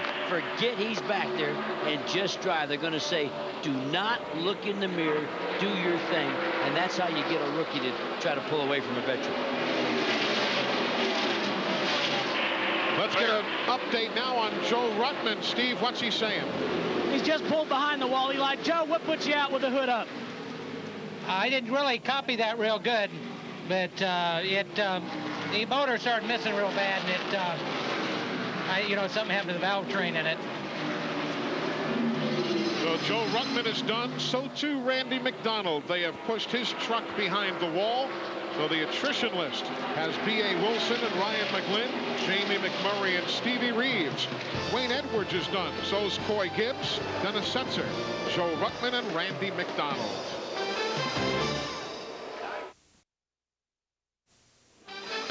Don't forget, coming up next, the Pepsi 400 preview show. Then tonight in prime time, NASCAR's hottest wheels return to Daytona under the lights for the Pepsi 400. We're getting down to it. 34 miles, 34 laps to settle the Milwaukee 200. Kurt Busch, Randy Tolsma, separated by 0.4 of a second. And there's Greg Biffle. He is now 2 7/10 seconds back. Glenn, what happened? Well, let's ask Randy Goss, the crew chief. Randy, it looks like he's fading a little bit. He's back to 4th. Is he saying anything about the truck? What's wrong? He hadn't said a word. There's nothing wrong right now. He wanted to go after our teammate there, Kurt Busch, and we don't have enough for him right now. So what he decided to do is back up, take a look at the Spragster, and try to race him for the championship. Okay, that's a polite way of saying it. They changed 2 tires that time, guys, and it didn't really work with the truck. Sometimes in this series, you can only change, or all the time, you can only change 2 tires in the caution. Sometimes it upsets the balance on the truck. I think that's what happened. And when Randy talked about him racing Jack Sprague, as we ride with Greg Biffle now, Sprague is 54 points behind Biffle. They are first and second. Biffle leading Sprague in the series point championship. Of course, you talk about how things have changed. Last year, after 13 races, Sprague was 102 points up on Greg Biffle. And there you see, from Biffle, 3.3 seconds back to that man, Kurt Busch. And Kurt Busch is the class of the field. He is smooth going in. I did see him wiggle right there. Once in a while, he jumps on the gas hard in 2, and he makes his truck wiggle. Other than that, it's a flawless ride. You see Terry Cook there. We told you he is back 11 laps down after the accident. Clear that guy. Donnie Morlock in the number 4 truck, involved in the first accident of the day. He's 75 laps down. And you heard Busch's spotter say again, you're clear. That means get back on your marks, get back on the way you want to run. Now Terry Cook, obviously with problems. Oh, he's lost the right front. You see how the right front of the truck is already dragging the ground, and that Goodyear Eagle has been cut to shreds, no doubt from his own sheet metal. Cook is back in 22nd spot. He's lucky he didn't hit the wall, Eli. When oh my! Wow. See Busch having to make a move as he laps the 14 truck of Ricky Crawford, who is now a lap down in 9th. He must have come on him faster than he thought he was going to, Eli, because he had to make a quick move down inside. 14 helped you out a little bit.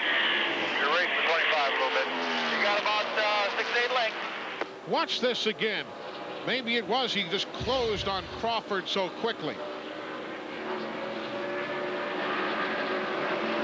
Here he comes. Crawford is in the red truck, and look at Busch. Woo. Unbelievable move. But it was saved nicely by Busch, the rookie. Can't overemphasize the fact that he is a first-year campaigner. 21 years old. Behind Busch and Tolsma, Jack Sprague is running in 3rd. There he is. Then you're going to drop back another couple of seconds before you get back to the 14 of Crawford, who just went a lap down. Rick is in 9th, first truck a lap down. Then you've got Biffle in the 50. He's running 4th. He is 3.6 seconds behind the leader. There you've got Ron Morgan, Rob Morgan's truck right there, with Bill Engel as the crew chief. Bill, a longtime NASCAR Winston Cup crew chief, took over after Martinsville. There's Mike Wallace in the Team ASE entry. He is in 10th, a lap down. The 60, Andy Houston, he's running in the 5th spot. He's 7 3/10 seconds behind the race leader. Well, things fairly spread out. Scott Riggs, 11th spot, a lap down. Solid run for him, though. He's got that distance there on Brian Reffner, who's running in 12th in the Team Menards truck. There's Steve Grissom. Remember, he had that unscheduled pit stop with the cut tire earlier. He's running in 6th for Petty Enterprises on the lead lap, having a super day. Imagine maybe where he'd be had he not had to make that unscheduled stop. Carlos Contreras, the number 12. He is another rookie, running in 13th. The 16 is Jimmy Hensley right behind him.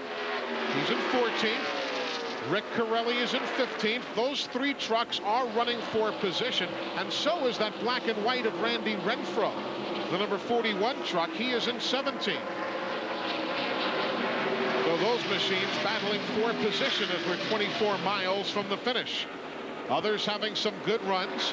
The 51, Michael Dockin. 75 is Marty Houston. And Dockin, as we said, he's in for Rick Ware. Ware was playing with his 5-year-old and threw his back out. And I've raced Michael in a lot of series. Yeah. He's a very good driver, and I think if he ever got a full-time ride, and there's number 90. You talk about having a good run. Lance Norrick, a super effort today. He's up to 8th, isn't he? Yep, running on the lead lap. He's done himself awfully proud today. There's Donnie Morlock, trooping around now in 29th spot. He's 79 laps down at this point of the day after being involved in the early caution. Then there's a good distance back until you get to that pack of traffic. 27 was the yellow truck right there. That's Andy Gensman, his Ford. You've got Kahn in that Interstate Batteries number 13. You've got Cook and Kahn bumping right there. Man, even if it's back in the field, 22nd and 27th places, they're bouncing off one another. And here comes Kurt Busch around again, our race leader. So that's everybody who is still on the speedway, as we are now 21 miles from the conclusion of the Milwaukee 200. Watch this again, even if they're battling way back. Little bub, get out of my way. How do you know how much you can expect to be hit and how much you can expect to hit the other guy before tempers get short? Well, the only time I think I ever got mad, we were at the track in Louisville, and I got hit under caution. You don't like to get hit when you're going around under caution. Other than that, everything's fair. Kurt Busch going around Terry Cook ever so gently, and there you see the 25 on that outside groove. That is 0.8 of a second from the 99 Busch back to the 25 Tolsma. Tolsma, oh, there goes Mike Wallace into the wall. Caution on the speedway, running in 9th spot. Mike Wallace brings out caution, and that's going to tighten things up here in the final handful of laps.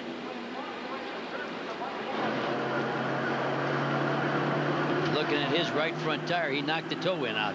What is it about turn 4, Coach? You know, we've laughed a good bit about the problems you've had here, and so many have been in turn 4. Why don't we see guys have a lot of trouble in turn 2? Well, you feel better when you're coming out of 4. You feel that the truck or the car can take the gas. So you give it the gas, and it's easier to get in trouble. It looks like Wallace is mad there, but you got to be mad at yourself. And I've been there. I've done that in 4. You behave more in 2, and you misbehave in 4, and your truck will go up and smack that wall. Now, we didn't see what began the incident. I wonder if he got help. Let's see if the 60 of Houston. That's Mike in 2. Ah, there it is. Oh, he got bumped. No wonder he's mad. Andy Houston shoves him out of the way. Andy turned him around. Houston was running 5th. And now we know why Mike looked as perturbed as he does right there center screen. And he's telling the official right there what he did wrong. 18 laps, 18 miles left to settle it in Milwaukee. CBS Sports presentation of the NASCAR Craftsman Truck Series is sponsored by www.wrenchhead.com. Parts online all the time. Conseco. And by Pop Secret Microwave Popcorn. Perfect popcorn is our passion. It is a July 4th weekend tradition. NASCAR racing in Milwaukee and Daytona. You'll be seeing it all here on CBS Sports. Under caution for Andy Houston's assist to Mike Wallace. Little bump right on the right with his right front fender, and that's just enough to get you. I don't know if Mike pulled down or not, but Andy definitely bumped him in the quarter panel. Wallace was running 9th. Here's what Scott Riggs saw. Oh, no, not at all. Doesn't look like Mike moved at all. Andy actually got a push. Here's what Mike felt. Yep. Now, no brakes. Listen to that. That's Mike Wallace. That's why he can drive in any series. He never touched a brake. He floored it when he went in the spin trying to save it. He never did touch a brake. Totally opposite of what we saw earlier. But Glenn, he couldn't drive out of it. No, it's too bad because even though he lost that lap earlier, like you said, he was still in the top 10. But you know, I was watching Andy Houston because I was checking his lap times against the leaders to see if he was gaining, and he was gaining a little time. And Andy, you know, was a truck on the lead lap. I'm not trying to take blame off of anybody or put blame on anybody, but, you know, Andy had a right to a piece of the racetrack, too, and he had been running behind Mike for a couple of laps there. Maybe it was just a little impatience. Maybe Andy thought he could catch the leaders, but just didn't work out that way. Too bad contact from him. Hey, Glenn, what it looked like from up here on our replay, Andy got a push. I don't think anything was intentional. I think he couldn't make the turn, and he pushed up and bumped him. Now, some teams are electing to come down the pit lane. Greg Biffle and Steve Grissom among them. Steve? I just talked to Randy Goss, the crew chief on the number 50 truck, Eli. They have nothing to lose, they think, at this point. They're going to try different tires on the left side and see if they can make them run. So they come in to make their stops. You see the NASCAR official, the bottom right of your screen, now putting that paddle out to green, and everybody pulls away. And Glenn, Steve Grissom there is also in for that quick stop. He changed left side tires as well, and he had a great pit stop, and his guys got him out in front of Greg Biffle. So they actually gained a position on that swap of pit stops, or at least they got a position on Biffle there. There are so few trucks on the lead lap, like you say, they had very little to lose, and maybe those fresh tires might pick up a couple of positions ahead of where they were running before they stopped. Now, how about this, Coach? Let's throw Jack Sprague's name into this equation. All of a sudden in third, and very, very quietly has gotten into the mix. And I've always heard you call him by a nickname you love, Flat Track Jack. Indeed. And we can't be on a flatter track than this. But I love what the guy said in the pits. Biffle had nothing to lose. He's got new tires, and there's so few guys on the lead lap. Are we into the single file restart also, right? Well, not yet. Well, single file, we're at lap 185. The 10-lap rule is when it's single file, and the lead lap trucks will start behind the pace truck. But, of course, we're still under caution, too, so we'll have to see where we are once the field gets the one-to-go signal. But that is the 10-lap rule when you have the lead trucks or lead cars. It's the same in the Busch Series and the Winston Cup. Single file up front with all the lap machines running behind them. If they hold this for, and I see the truck still on their turn one trying to fix it.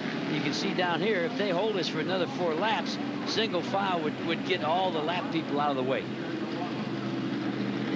Well, it looks as though track cleanup has pretty much been concluded. You know, we talked about Jack Sprague. You realize he is the only driver in the series now that Ron Hornaday has moved to the NASCAR Busch Series. Sprague is the only driver who will have completed every single lap that the Craftsman Truck Series will have ever run here at the Milwaukee Mile. He'll have completed all 1,150 of the series laps in history at this track, should he be around when the day is done. And he might just be in victory lane. You just never know. That's why this series has been so popular. See, the caution is still out. The chief starter there was Roy Selby from Yakima, Washington. He's going to give the field the one-to-go signal now. And that means they can double up. The people that are down a lap can come up beside them.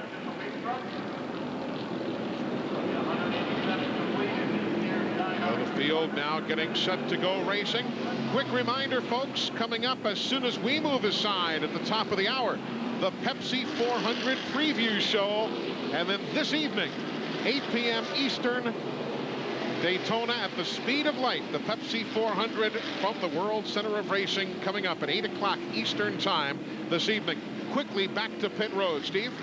With Gary Showalter, the crew chief for Randy Tolsma. Gary, you look pretty calm up there on top of the pit box. It's time to show what you got now. Well, the SuperGuard Dodge has been great all weekend. I don't know if we got anything for the 99. Randy's been doing a great job for us, so if he makes a mistake, I think we can capitalize on it. Hey, look, you look pretty calm, though. Well, we've been in this position before, and it's not over till it's over, and we've been leading and not won the race, so maybe it'll be different this time. Now, the 86, Scott Riggs, is the first truck a lap down. He is running in 9th. We are going to go green before we get to that 10-lap to go segment, so it is still going to be double file. You heard them talking about Randy Tolsma in the 25 truck, who's running second. He had already finished second this year once at the Evergreen Speedway, the short track up in Monroe, Washington. His best super speedway finishes have both come this year. 3rd place at both Texas and Gateway International outside of St. Louis. As we're set to go back to green, nearing the finish of the Milwaukee 200. Still inside. Now you're clear. Now you're clear.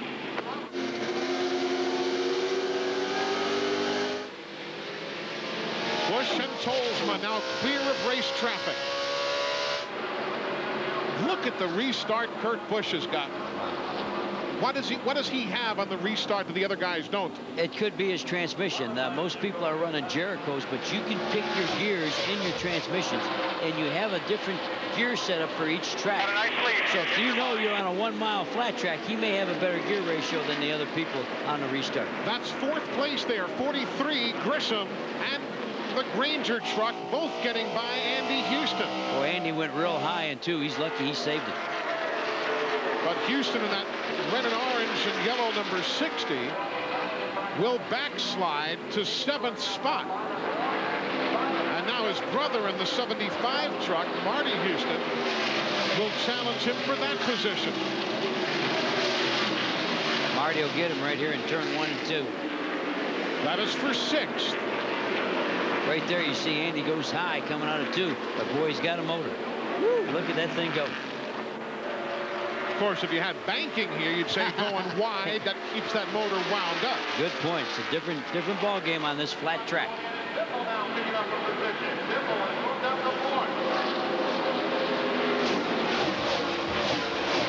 10 laps to go, now 9.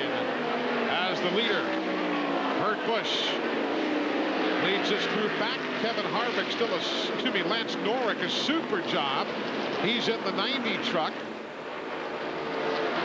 Still on the lead lap in 8th spot.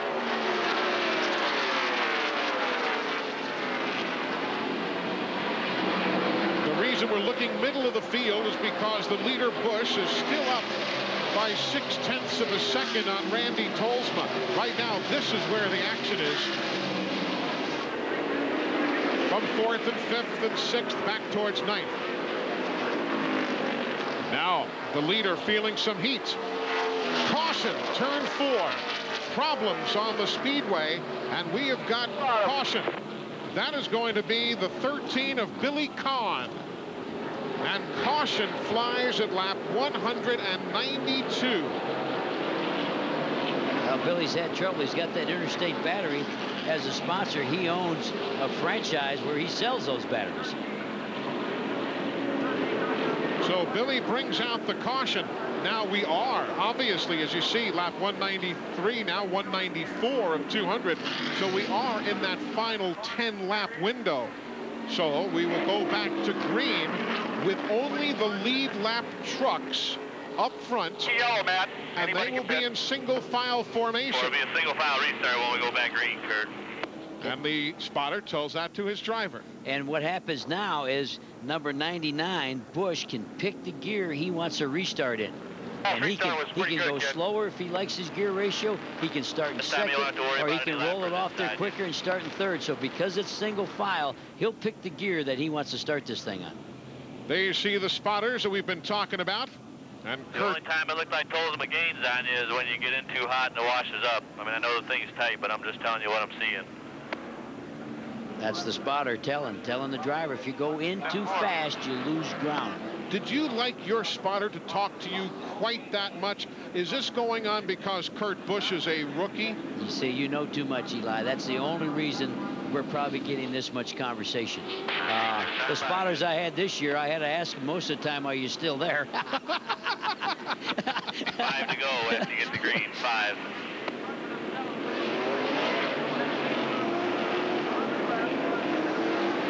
So the field will have 5 laps to go to settle the Milwaukee 200.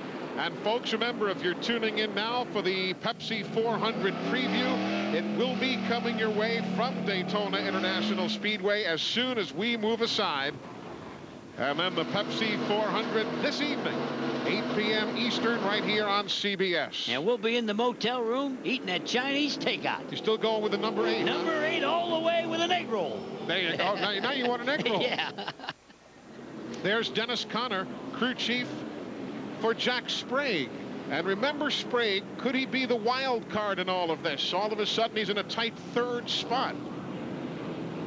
And has always run well here in Milwaukee. Sprague won here in 1996. Finished 4th here in 97. Finished 3rd here in 98.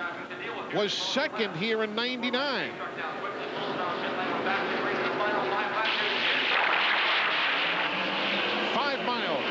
You got a big lead, kid.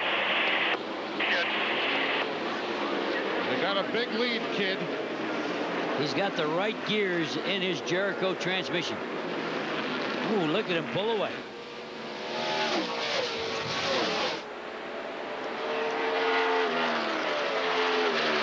Biffle just went by Sprague. Sprague continues to slip outside. Here comes Houston going by. And Marty Houston may well go by. So Sprague is out of the mix for the moment. He could probably bite right through that steering wheel now. Oh, look, he's so loose. He can't hang on coming out of turn 2. Sprague's real loose.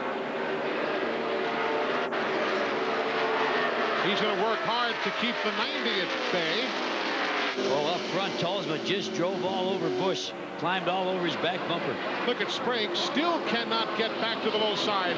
Carlos Contreras will take a spot away.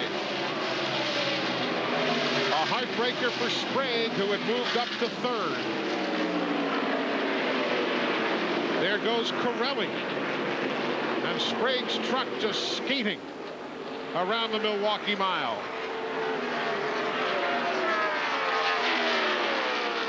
Glenn, what's happening to Sprague's truck? Well, guys, I asked crew chief Dennis Conner just as Jack started to fall back what had happened, and he said he didn't know. Jack hadn't said anything yet. We're still trying to find out what happened to the 24 truck. We don't know, and they told us they didn't know. Now, there you see the battle for the lead. Watch how the lead changes, though, when they go into the corner, Eli. He'll close it. He'll start closing here. And he gets up closer in the corner. But I think this Roush motor's too much down the straightaway, and now Busch will pull him in the straightaway. White flag.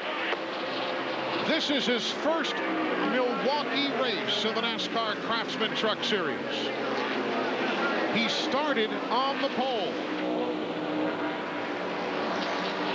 And Kurt Busch now a half-mile away from becoming the 24th driver to win in the NASCAR Craftsman Truck Series.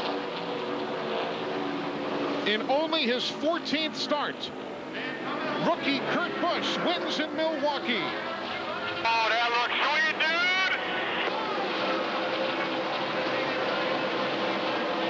Kurt Busch gets the win. Tolsma finishes 2nd. Biffle denied in his efforts to win 4 straight, comes home 3rd. Steve Grissom a strong 4th. Kurt, you got to take her to the victory circle, okay? Houston is 5th, and you see Biffle come over. His corporate teammate just kind of give him a playful shove there. Look at that. There they are. What does this feel like for a first-time winner, Coach? Oh, I think anytime you win your first race, you'll never forget that. He's got to be thrilled. This is not the first win he's ever had, but it's his first truck win. And he'll remember this one. And you know what? He was the class of the field the entire race. Actually, all weekend, from the moment that Exide Ford truck unloaded off the transporter, you had an idea he could be the 7th winner in the 2000 season. I can tell the age difference in a lot of these drivers. There he is making donuts.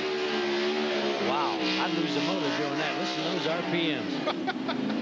When his spotter said to him, "You're smooth, dude," well, he got a 21-year-old driver doing some donuts out here. And I got news for you. With your Ernie Elliott engines under the hood of your machines, you weren't going to lose a motor doing some donuts. Well, I would, because if I did that, Ernie would take my motor away from me. He'd spank me. Those of you who are tuning in for the Pepsi 400 preview from Daytona. It will be coming your way in just a moment or so, with the Pepsi 400 itself under the lights at the World Center of Racing this evening at 8 p.m. Eastern, right here on CBS. So stick around. The preview upcoming in moments.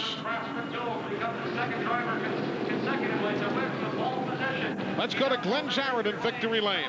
And Kurt Busch pulls up here. Kurt, congratulations, man. Great job. You totally dominated that thing for your first victory. It was tough. I didn't think we had the truck to beat after we put on right sides at the end, but awesome job by those guys right there. This is one hell of a team. They're coming together. Our pit stops were awesome. Backside batteries, Roush, he's giving me a great opportunity. Greg Biffle, what an awesome teammate. This is awesome. Congratulations. That's one heck of a rookie driver, too, Eli. Indeed, he is. Kurt Busch grabs the victory, and he was dominant from the get-go. So for Jerry Glanville, Glenn Jarrett, and Steve Burns, I'm Eli Gold, saying so long from Wisconsin, where Kurt Busch has won the Milwaukee 200. Coming up next, it's the Pepsi 400 preview show, and later tonight at 8 p.m. Eastern, it's live flag-to-flag coverage of the Pepsi 400 from Daytona.